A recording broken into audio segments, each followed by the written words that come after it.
ओम श्री गणेशाय नमः। हर हर महादेव। नमस्कार मित्रों, स्वागत है आपका अपने चैनल गुरुवाणी में। भगवान शिव और माता पार्वती की महिमा अनंत है। वे सदा ही अपने भक्तों की हर मनोकामनाओं को पूर्ण करते हैं। श्री शिव महापुराण की कथाओं को सुनने से सदा ही अनंत फल की प्राप्ति होती है। तो आज के इस भाग में हम आपको बताएंगे कि भगवान शिव को कौन सा पुष्प चढ़ाने से क्या फल मिलता है, कौन सा अन्न चढ़ाने से क्या फल मिलता है और जल आदि की धाराओं की महिमा क्या है। तो आज के इस वीडियो को बहुत ही ध्यान से सुनिएगा। ब्रह्मा जी बोले, नारद, जो लक्ष्मी प्राप्ति की इच्छा करता हो वह कमल, बिल्वपत्र, शतपत्र और शंख पुष्प से भगवान शिव की पूजा करे। ब्राह्मण यदि 1,00,000 की संख्या में इन पुष्पों द्वारा भगवान शिव की पूजा संपन्न हो जाए तो सारे पापों का नाश होता है और लक्ष्मी की भी प्राप्ति हो जाती है, इसमें संशय नहीं है। प्राचीन पुरुषों ने 20 कमलों का एक प्रस्थ बताया है। 1,000 बिल्व पत्रों को भी एक प्रस्थ कहा गया है। 1,000 शतपत्र से आधे प्रस्थ की परिभाषा की गई है। 16 पलों का एक प्रस्थ होता है और 10 टंकों का एक पल।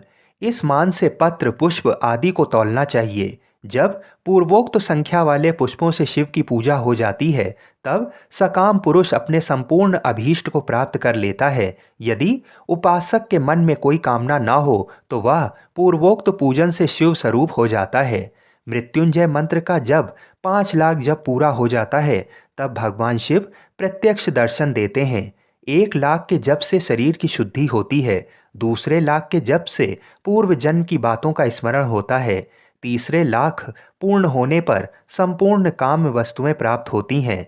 चौथे लाख का जप होने पर स्वप्न में भगवान शिव का दर्शन होता है और 5वें लाख का जप जो ही पूरा होता है भगवान शिव उपासक के सम्मुख तत्काल प्रकट हो जाते हैं। इसी मंत्र का 10,00,000 जप हो जाए तो संपूर्ण फल की सिद्धि होती है। जो मोक्ष की अभिलाषा रखता है वह 1,00,000 दर्भों द्वारा शिव का पूजन करे। मुनि श्रेष्ठ, सर्वत्र लाख की ही संख्या समझनी चाहिए। आयु की इच्छा वाला पुरुष 1,00,000 दूर्वाओं द्वारा पूजन करे। जिसे पुत्र की अभिलाषा हो वह धतूरे के 1,00,000 फूलों से पूजा करे। लाल डंठल वाला धतूरा पूजन में शुभदायक माना गया है।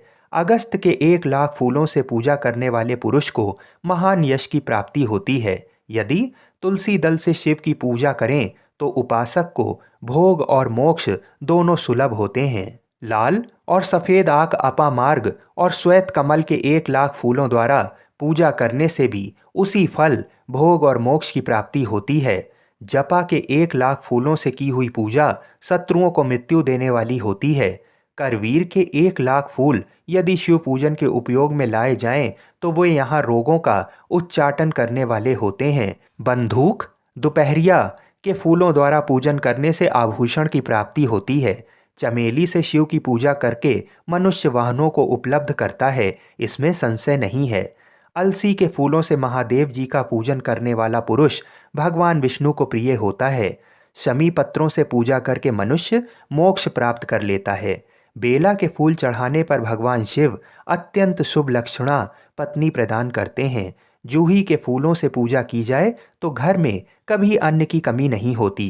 कनेर के फूलों से पूजा करने पर मनुष्य को वस्त्र की प्राप्ति होती है। सेदुआरी या शेफालिका के फूलों से शिव का पूजन किया जाए तो मन निर्मल होता है।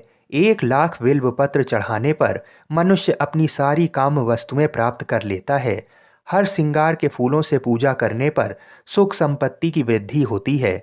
वर्तमान ऋतु में पैदा होने वाले फूल यदि शिव की सेवा में समर्पित किए जाएं तो वे मोक्ष देने वाले होते हैं, इसमें संशय नहीं है। राई के फूल शत्रुओं को मृत्यु प्रदान करने वाले होते हैं।